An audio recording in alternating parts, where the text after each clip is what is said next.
Good morning, good morning. It's early. And I have on shoes this morning for folks. Some folks will get that. I never wear shoes. But thank you all for being here so early. As Elise talked about, this month's theme is critical. And when she first called, I had all this good stuff that I wanted to talk about business-wise. And I went online to CreativeMornings. She read a little bit about the theme and how they come up with it, give you an overview and stuff like that. Online on the website has a lot of good images. It has some stories from other CreativeMornings members. And each one of them talked about what critical meant to them. And as I read it, a lot of them use different permutations of the word critical. They use like critique or criticize. Every time they did that, it moved a little bit further away from like what the word critical means to me. So I felt like I had to level set just a little bit. There was one story about a 911 operator, if you read it online, and he talked about how every phone call was critical and things like that. That was the one that was closest to me. So like I said, when Elise talked about that, I did some research, had to get on Google. And there are three definitions to that word critical: expressing adverse or disapproving comments or judgments, which is the first one there. And I think that's, criticize. We kind of know that.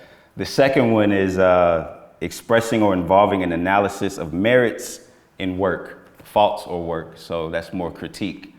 And then the third one that you see here highlighted, a situation or problem having the potential to become disastrous, pretty much at a point of crisis. And that is what I think about when I hear critical. That is what critical means to me. So that third definition is what we're going to speak from today, what I'll speak from today. And I'm sorry to do this. I'm gonna forewarn you now, give you a little bit of full disclosure here, but I got to take you here to really convey the feeling that I have when I hear something is critical. That, as an example, is a John Doe or a Jane Doe being at the hospital. Doctor comes out and he tells them that your firstborn child is not going to make it. Like, that's critical. Or your wife, or your husband, your cousin, whatever it is, right? That is what it means to me to be critical. And because I had the forum today, there were a lot of things before we get into the business and the creativity stuff. Maybe because of national things, I don't know. It's just a few things that I definitely wanted to touch on because I see them as being critical. It is critical. First image there, I'm just going to go from these images. Notes I won't use too much, but it is critical that we start to take our politics seriously. Very critical. I have failed to do that when I think about the grand scheme of things. I think I've been somebody that literally just thought I could go vote, and that's it. I've really felt like, we're not gonna let it get that bad. It's gonna be okay, whatever. You see a few bad press conferences here, tiptoeing legal lines there. And like I said, I think there's always been something deep inside that's like, all right, we're not gonna let it go too far, or we're not gonna let it get out of control. I start to see hypocrisy turn into an alternate reality. And then we all watch a few elections, whether they're Senate, House, governor, whatever, you see them go the opposite way. And then it all culminates in some appointments, arguably in the most supreme court in the land. And then what happens?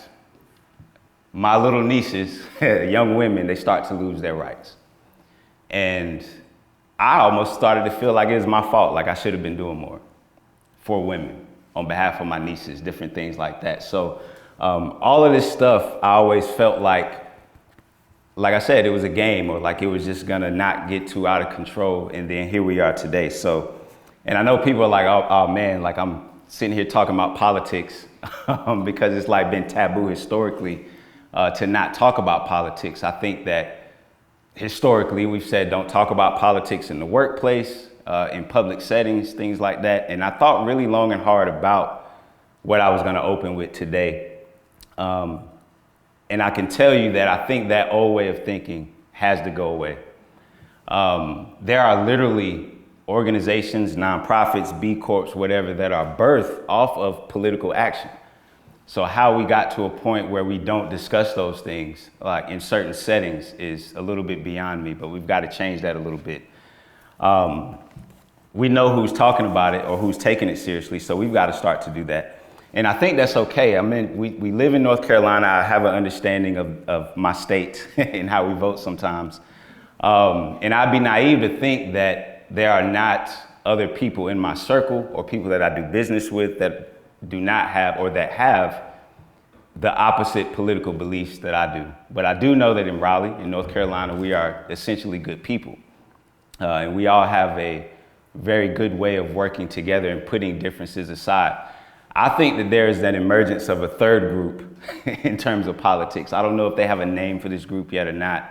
But it's like one of those movies where the two adversaries have to get together to like take out this third adversary that like, you know, is threatening the world, and then we can just get back to arguing or whatever. You know, it's kind of like how Duke and UNC fans do when we see NC State making a run, like in the playoffs or something like that.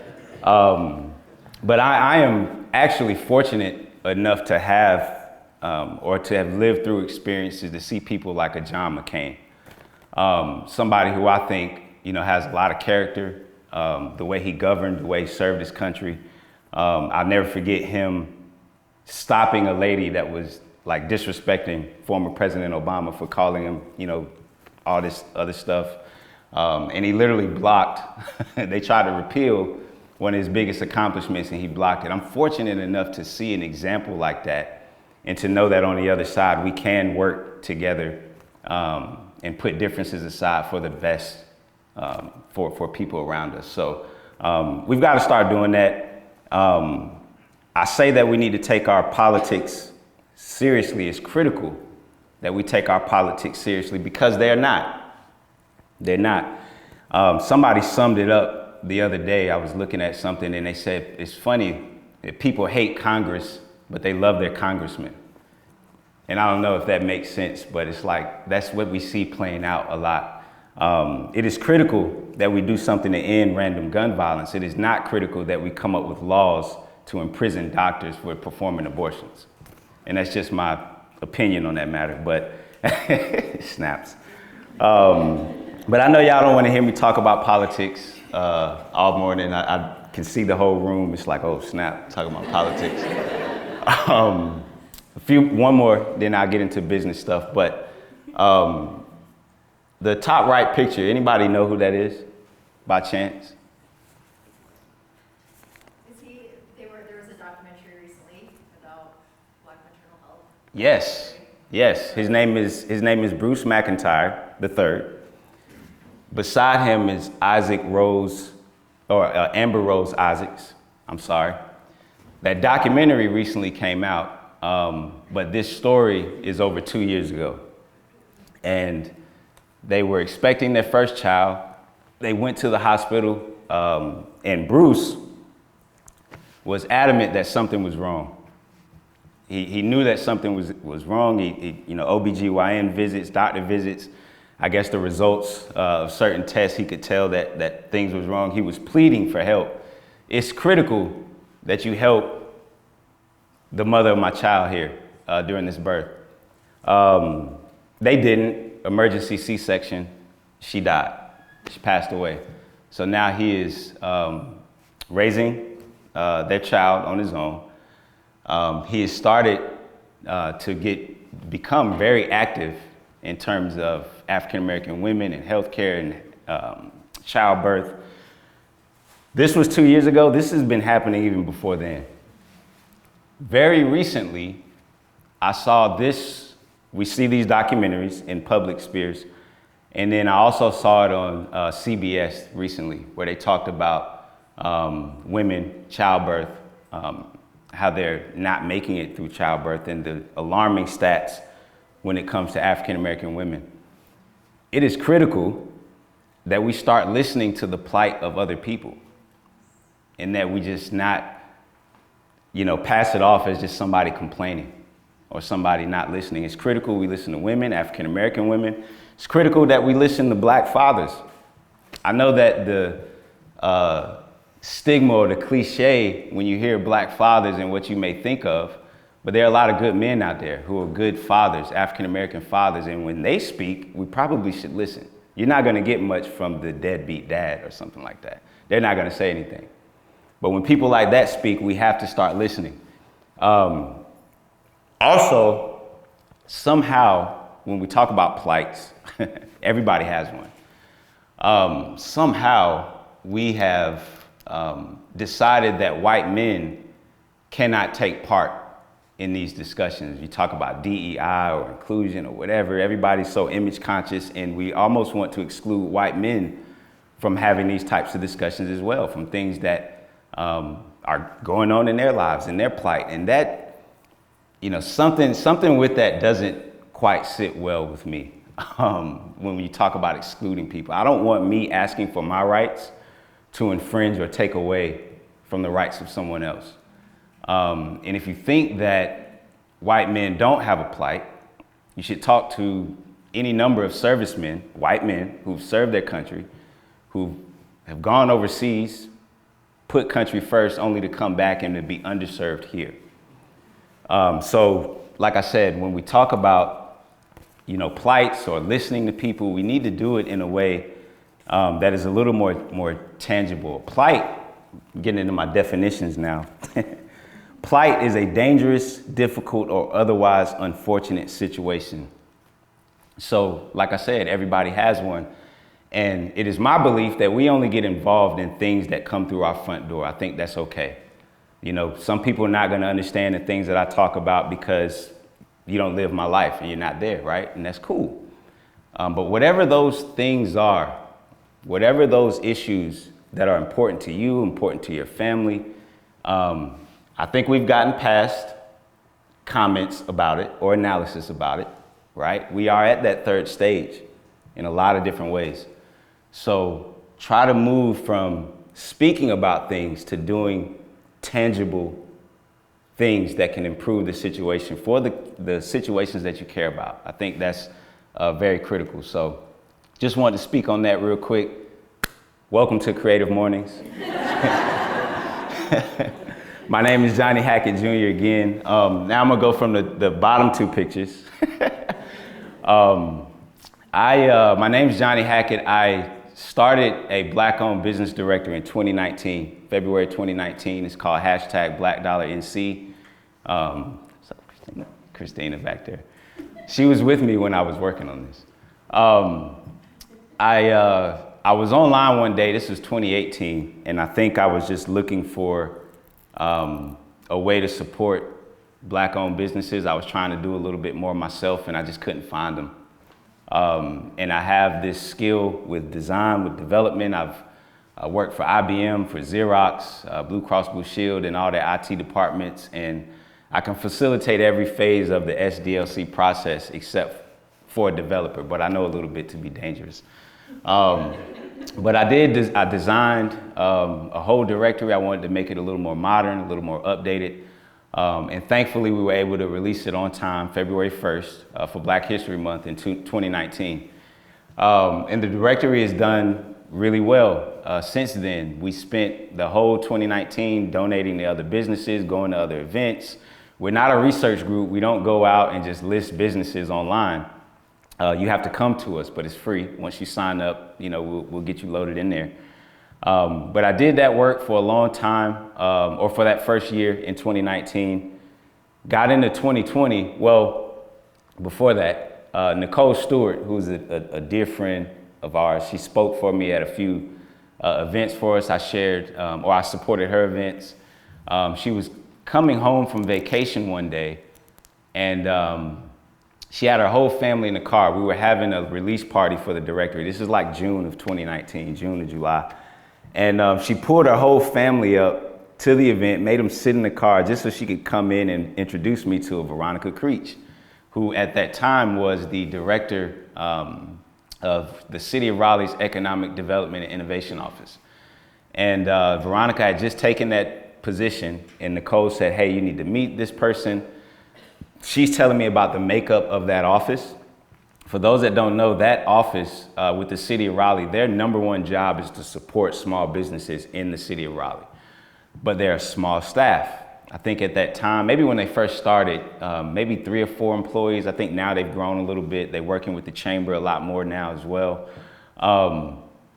At that time in 2019, very small office. And what they did is they set up these alliances with other organizations in the city of Raleigh. So similar to your district map, you know, like a councilman map or something like that, they had separated the city of Raleigh into these districts. And they said, all right, if we fund or support these organizations, they're going to do the work for small businesses on behalf of us. So in turn, if we support them, they support the business owners, right? Everybody heard of DRA, Downtown Raleigh Alliance. They are one of those alliances. Shop Local Raleigh, Jennifer Martin, very cool, took me under her wing. Glenwood South, 5 Points. There are 11 of these alliances at that time. And so we're meeting, they're telling me this story, and then Nicole and Veronica, they say, yeah, well, we created this map of Raleigh, and we've got all this support that, all right, they support this area, they support small business owners in this area. They said, but we forgot online businesses. Online businesses don't fit into a map. And you have in our directory at that time, we had a little over 300 businesses. And they said, you have more businesses in your directory in Raleigh than all of these alliances put together. And by the way, online businesses are almost what? African-American business owners, Black-owned businesses, right? So at that time, and again, I don't think it's one of those oversights. It's not intentional. It's just one of those things that happens where you're like, oh, damn, we forgot online businesses. They don't fit into a geographical place on this map. So after conversations after that meeting, we were brought to the table right at the start of 2020 as an alliance member with the city of Raleigh. Very big accomplishment for us, for somebody that just, created a directory online. It's not a lot of, automation. It's very manual. But it works, and we do a lot of support on behalf of small business owners, African-American business owners. So we brought to the table as an alliance member. Our first meeting was at the end of January in 2020. We were introduced there as an alliance member, Bill King from DRA. I'll never forget it. You're in a space like that and you're like the only African-American person there. You kind of feel a little imposter syndrome. You feel a little out of place. Soon as the meeting was over, Bill King came right up, gave me one of those, LeBron James daps. And, we hit it off very, very well. We've been cool ever since. But he really made me feel comfortable. And I was ready to work. And they said, we're going to meet once a month. We're going to come down here and we're going to get this work in. I'm excited. I'm ready to celebrate with the team. And then a month later, COVID happened. And everything shut down. And then those meetings went from once a month to 3 times a week. As someone who, again, historically has not been at the table when it talk about city government or your officials or whatever, you do have a tendency to feel like, they're not doing enough or they're not thinking for you or for others. When I tell you that this alliance group and the City of Raleigh team showed up 3 times a week, every week, and through 2020, it was like October when we stopped those meetings, from March through October. Every week on these calls trying to figure it out. What should we be doing? Misinformation, all this information here, what do we do here? We're literally trying to figure that stuff out, and I got a brand new perspective on things now after going through that and working with a lot of close allies here in the city of Raleigh. So that was good for me. It was good for us because we did a lot of good work during that time. We did a lot of drives. We raised a lot of money for folks who were shut down. We had a lot of serious conversations amongst each other because if you remember 2020, not only did we have a health pandemic, but we had a social pandemic that summer that happened as well. And parts of Raleigh were on fire, literally. I remember, I was there. And we had a lot of real conversations. It was critical for us that we had these conversations because things were literally at a point of crisis for us. We did a lot of that good work. We made it through. We had some successes. We had some losses. But our downtown after that summer was just atrocious. Businesses had left because of shutdown reasons. Because of the health pandemic, businesses were torn down because of that summer and protests and opportunists, whatever we call them. And once again, DRA, myself, City of Raleigh, we're trying to figure out, okay, how do we start to bring back our downtown? You know, we don't want to be accused of coming out the house too early because, again, you've got two sides when you dealing with this health pandemic has been the worst because you have multiple sides of things. You have folks' health on one side, and then you have the vitality of your city on the other hand. And we've got all this space, all this stuff downtown that just looks like it's in ruin. And we're like, we got to do something. How do we start to bring this stuff back? We have these conversations about this temporary pop-up space. We're doing a lot of markets, Black Flea Market, actually, in the front row. Black Flea Market, who we partnered with in late 2019. We always had these thoughts of doing these market events. So we can't get real estate. Again, it's hard for us to get a storefront. So, hey, let's just go find an outdoor location. Let's just rent a location. Tell all of our vendors to come out and sell their products, right? It's a perfect idea. Way to take a directory from an online thing to a physical place. But when we saw Black Flea Market and the flair that they had, I didn't want to do it anymore. We just supported them. I think we got to do a lot better with that. I never did a market event. I just invested in them. And so they had been doing it for a very long time, a lot of successful events. And then we put together this plan, DRA, City of Raleigh, and we say, all right, we're going to open a temporary pop-up shop downtown Raleigh. They connected me with Empire Properties. I think it was critical for Empire to do something because they sent me an email and they said, hey, here are 6 addresses that are vacant, that are just sitting there. Take your pick. Point of crisis, no money coming in. Like all of their spaces are vacant. And as a real estate developer, as someone who owns real estates, again, I know that's a plight that you may have. So they sent us 6 addresses. We're riding around Raleigh like it's a scavenger hunt. We get to 23 West Hackett Street and it's like, that's it. Like that's the one right at the corner, right?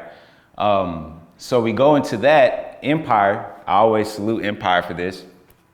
Just as for their creativity and how they came up with structuring the lease for us.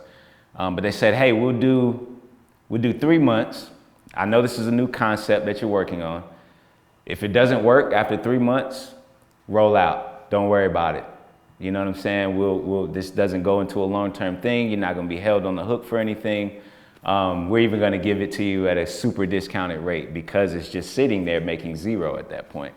But if it does work after 3 months, we'll let it roll into a multi-year thing and, getting ahead of the story. But we're going on our 2nd year now. So I think that should tell you that it works. So Black Friday Market is a store in downtown Raleigh that we allow small business owners to sell their products commission free. And when I say that, everybody, the first thing, well, how do you make money? What are you doing? We charge them a flat fee up front to have their products in the store for a month, 2 months, 3 months, whatever you choose. And then we don't take a dime. You get 100% of the sales that happen. We've just eclipsed over 600,000 in sales that have gone back to small business owners, many of which, probably about 70% in Raleigh, between Raleigh and Durham. And the store is doing well. It's one of the first stores with that model where you don't take a commission. There are a lot of consignment type stores, but not many or not any, at least here with that particular model. So the piece with the store that's always interesting is everyone always thinks that it's only Black-owned businesses in the store. And it's because we came from the directory. Jasmine, raise your hand, We were having a meeting one day, and I talked about the importance of having access to have a storefront. We've done the legwork. We are going to open doors for other people who don't have these connections and can't sell their products or get a storefront. The only thing is, I don't want it to be just for African Americans. We have to change the name from Black Dollar and C, the directory, which is for African Americans, have to change the name of the store. And Jasmine named the store Black Friday Market. Came up with a great name. That's a good job. However, like I said, everybody always thinks that the store is just for African American business owners, and that's not the case. The majority of the products there are from African American business owners, probably about 93%, because we can't get over the hump of not being perceived as just a store for African American business owners. Our goal with the storefront, and it was critical for this, was to provide access to small business owners who do not have a physical retail place to sell their products. We don't care about your background. We don't care about your demographic. Do you have products? Come into the store. But the store has been doing well. When we launched it, we did get 100 applications the first day.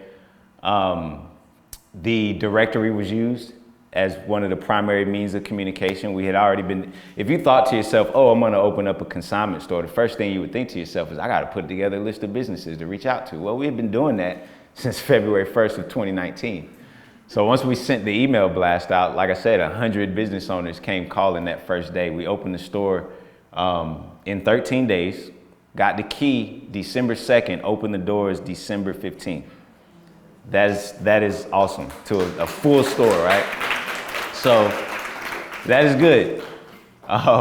Doing a lot of good work, blessed to have a lot of publicity. Other partners that we've had through Seed Spot, DRA, again, Shop Local Raleigh, they've all supported us. Visit Raleigh as well, throw them in there. We applied for this grant, when was it? June of last year. Partners in DC called Seed Spot, they're top 5 business accelerator. They hit us up in June. They said, hey man, Walmart has this grant supporting African American business owners in retail. We think you would be perfect to partner with. And I'm like, all right, cool. You know, it won't hurt us to apply for it. So we spend a couple months applying for this grant.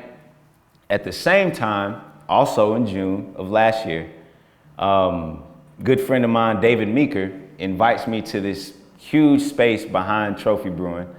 And he invites me there just to as a, hey, can you tell me what I should be doing with this space? Give me some ideas on how I should be using this space. David Meeker is actually somebody who is one of the first users of the directory, Black Dollar, when we launched it in 2019. Me and him had this virtual relationship because if he couldn't find what he needed on the directory, he would email me. And he said, hey, do you have any Black-owned landscapers? I don't know, I'll check, but thank you for emailing. And so we had this virtual relationship for a little while. Then we end up, meeting each other through the store. He loved what we did there. He loved our ideas.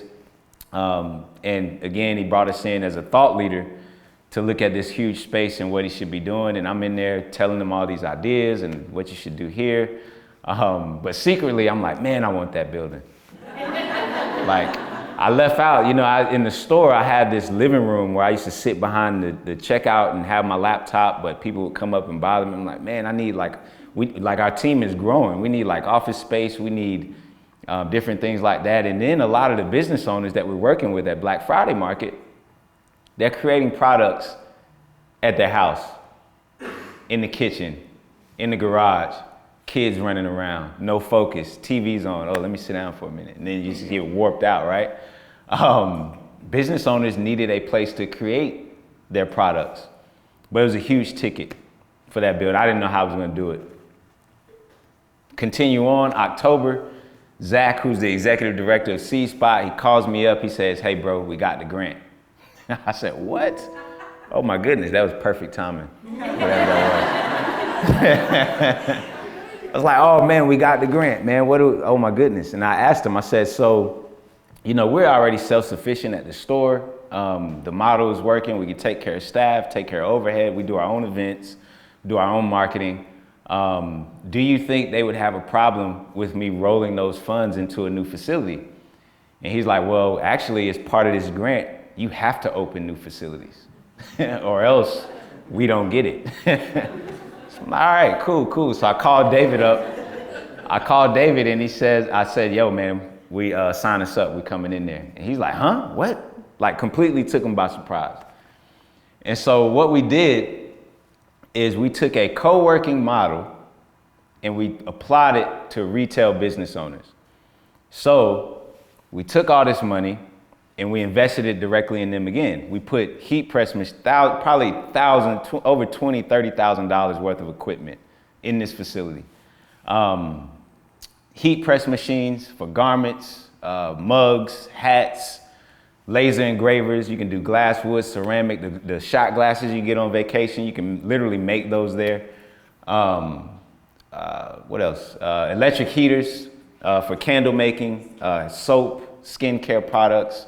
We've got this huge photography room, videography room, podcast room, whatever.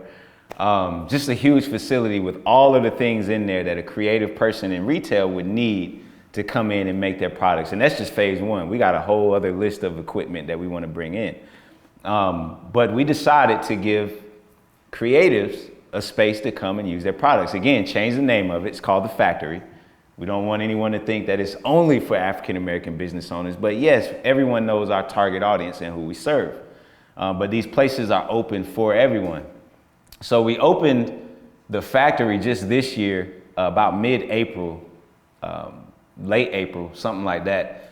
And I haven't slept since. That's basically me. In the bottom right picture, that's been me now with the directory and the store and now this 10,000 square foot space called The Factory. It's good, but the thing in business is as we've grown and as we've gotten more things this year, we've actually lost key people on our team. So it's like we're growing and we're getting more things, but we're losing key people on our team.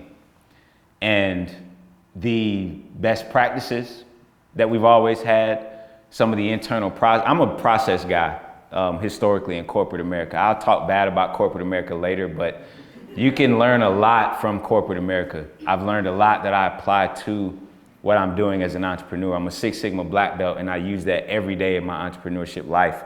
And I'm a process-driven guy. We have good processes. We've built them into our system, but when you don't have the people to carry out those processes, all hell's gonna break loose. And so we've lost folks this year, as we've grown a little bit. And going back to when Elise called me to do Creative Mornings, and she said, oh, we're talking about critical. I said, oh yes, I have something great to talk about, critical. Because it's like, going on 2 years, it's like terrible twos with kids where they're really bad when they're 2 years old.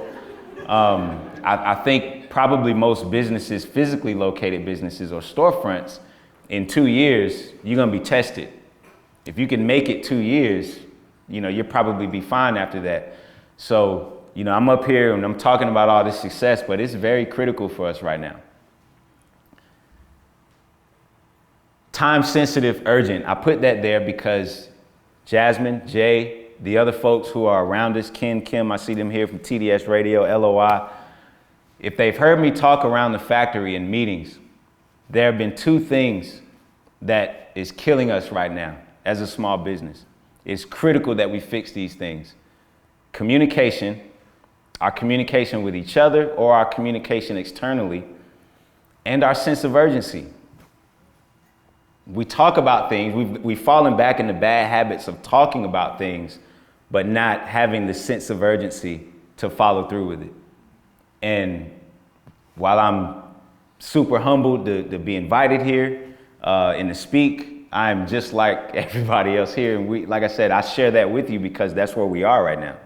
Like it is critical that we solve these things so that our business continues and that we continue to help all of these business owners through our platforms. So that piece, when it comes to that sense of urgency. That goes back to that third definition. We've already talked enough. Again, we've talked, we've analyzed enough, we've critiqued, we've criticized. We've got to move to like, tangible type of action and stop feeling like this. I swear that picture, man, the bottom right. Every time I look at it, it's like, and they know that's like me every day, right? But the main message though, is that even going through all of that, even with me looking like that every day we get through it. Every day we end up getting through it and we're still here. And talking to the group of entrepreneurs out here, the business owners, small business owners, even if you're in a career in corporate, whatever it may be, I want you to know that it is critical that you not be so down on yourself, that you get out of your own way. Remember that you're going to be fine. I believe in you so much so that I would open a store and not have a single product in the store. I don't sell products in that store. That store is for other business owners to sell their products, but that's how much I believe in you. I was talking to this guy at the factory and he came by, he did a tour and he saw the podcast room and the videography room. And he's a bartender, I think, at Morgan Street. And he was just like, man, this is just like awesome. He's like, man, I just, I want to get this podcast thing going, man, but I'm just, I don't know, and this, that, and the third. And I said, well, listen, man, I believe in you enough to sign this huge lease. I don't do podcasts. I don't know anything about heat press machines or like any of that stuff. Like, I believe in you, man. So you got to believe in yourself. You're going to let me fail because you don't believe in yourself and you don't want to use these spaces that we're literally providing for everybody else?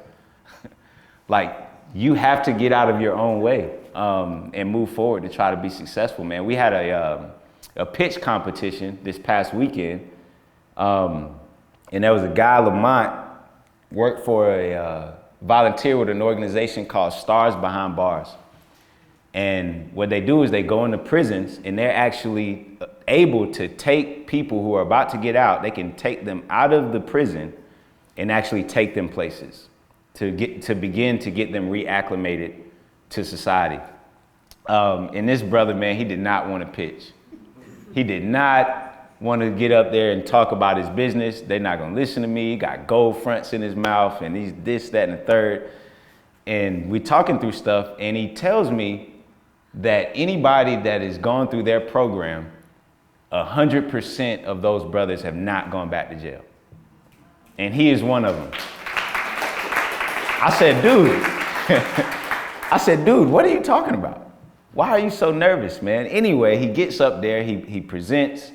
Of course, he's not as sharp as some of the other presenters. I had to ask him some questions to get him to really talk about stuff. He's forgetting key things to talk about.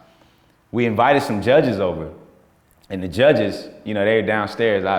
The judges are so weak. They were like, oh, everybody wants to win. We need to give everybody a prize. Like, they understand only one person can win, but but they're having that conversation and we're trying to figure out how to provide a prize to everybody because there was only one. But Victor Vines with Vines Architecture, I don't know if you all have heard of him, but this guy is like top notch right here in Raleigh. Victor Vines was so compelled by his speech and the work that he does that he threw in an extra $5,000. So when we say that it's critical for you as entrepreneurs or business owners, whatever, to get out of your own way, you don't know who you will inspire. I get messages all the time from people, hey man, thank you for sharing that. I appreciate you sharing that, man. You made my day. You got me. I'm about to keep going. I'm looking like this while I'm sharing the message, like. But then somebody else sees it, and then it makes their day. It makes them keep going, man. So you have to keep doing these things. I think I'm probably at time. You got to push yourself forward. I told you we'd get back to this, but it is critical that we start to change the world. I think we do that by everybody here individually in your own tangible way, you start to change Raleigh, Durham, Cary, this area. I wanted to do a directory that was the United States wide, but through council, I decided to only focus on North Carolina because I have to take care of Big Boy from Outkast. Anybody listen to Outkast? Big Boy has a famous line. You want to change the world, start with your corner. All right? So if we're going to do that, we got to start to do that here. So I challenge everybody here today. That's what we'll end on. I think I got to do questions. But thank y'all for listening. Thank y'all for listening. I appreciate it.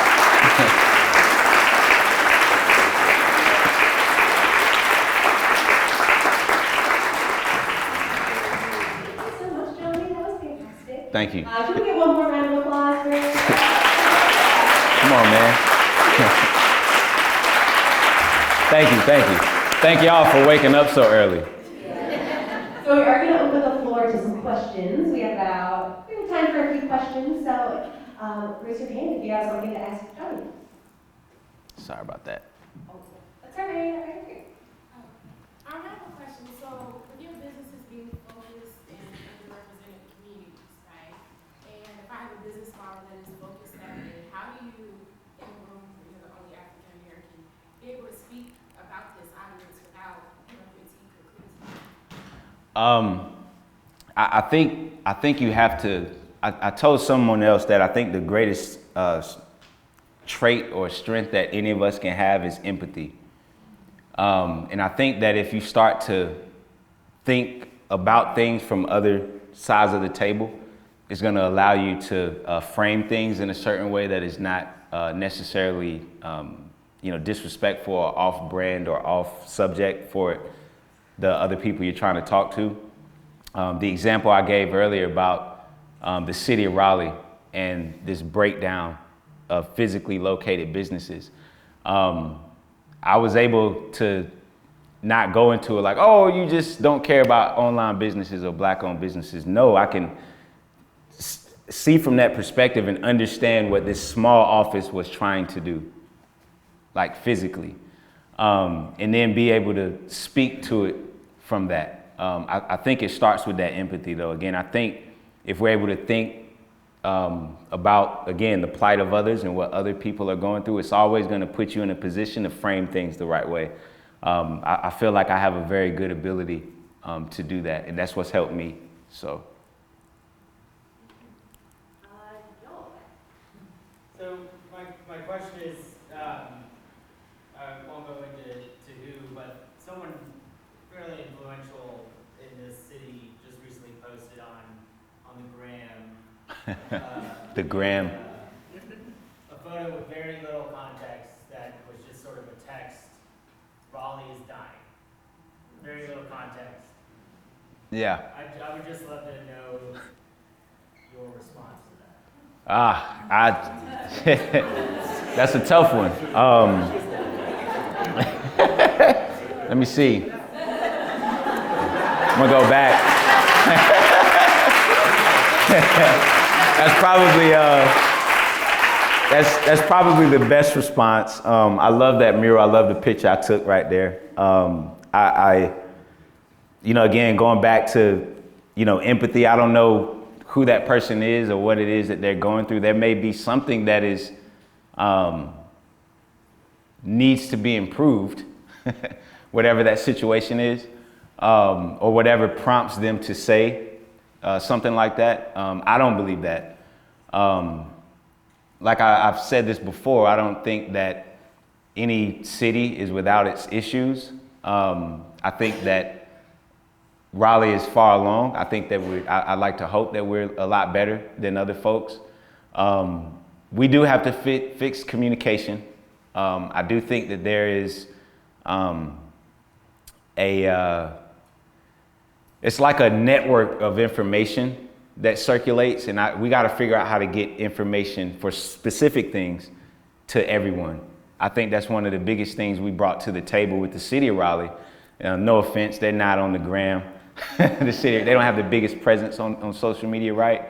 But so when we got aligned to the city, we were able to get on the gram and talk about programs or funding or things that they've had.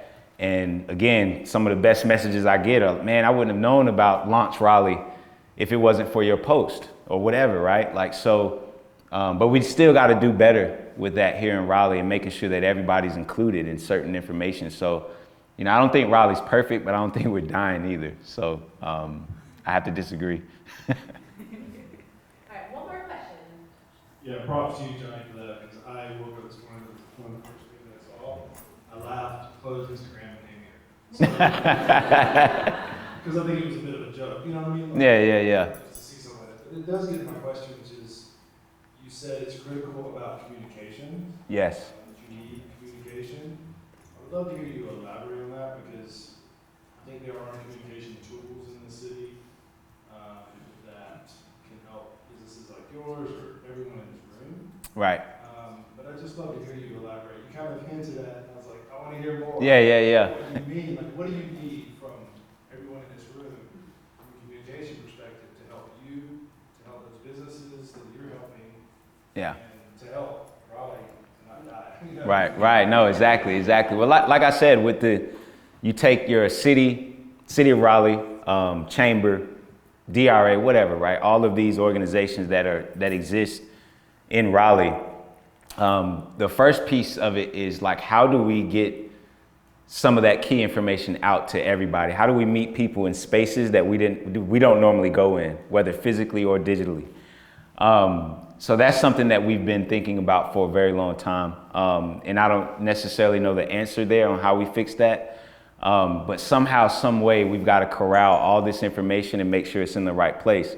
Mark Weldon with the city of Raleigh, we had our end of year meeting last year. And it was kind of like, all right, we recapping everything we did this year. What is our focus going into next year? And I told him that the focus for us was small business owner education, and that everybody has done webinars or seminars, whether it's us, whether it's, like I say, DRA, whether it's this group, that group. Everybody's done all these webinars about whether it be capital or funding, PPP stuff. It doesn't matter, right? But there's not one place where a business owner can go and get all of that content. That content is literally everywhere, spread everywhere. And I told Mark that we need to work on something to get all of this information in one place. Where's the one place a small business owner goes to get all of that, to capture all of that? Now, I speak on behalf of entrepreneurs. That's what we've dedicated our life to supporting, whether you're African-American entrepreneur, small business, woman owned, doesn't matter, right? But that's typically the perspective I speak from. A little deeper when it comes to African-American business owners, Black-owned businesses, we need to get in alignment, because we're just like not connected as much as we should be. This person over here is doing that. That person over there is doing this. We still have this sense of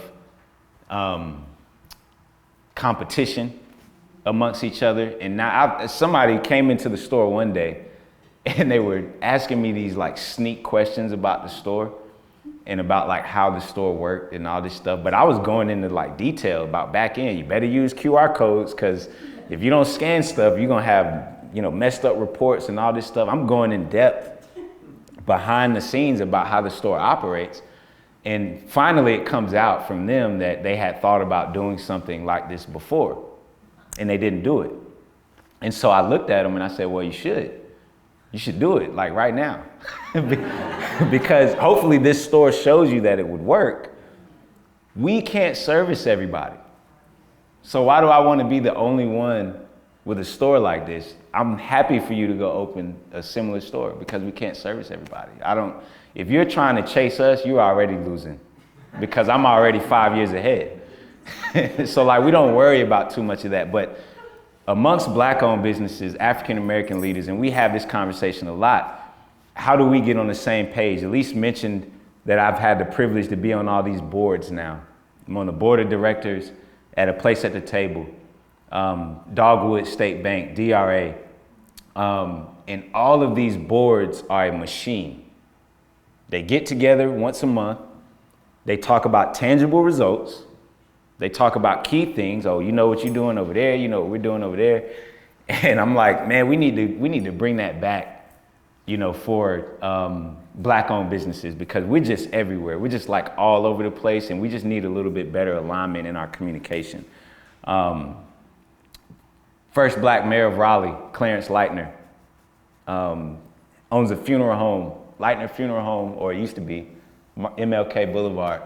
When he was mayor, on the top floor, he used to have what was called an oval table game.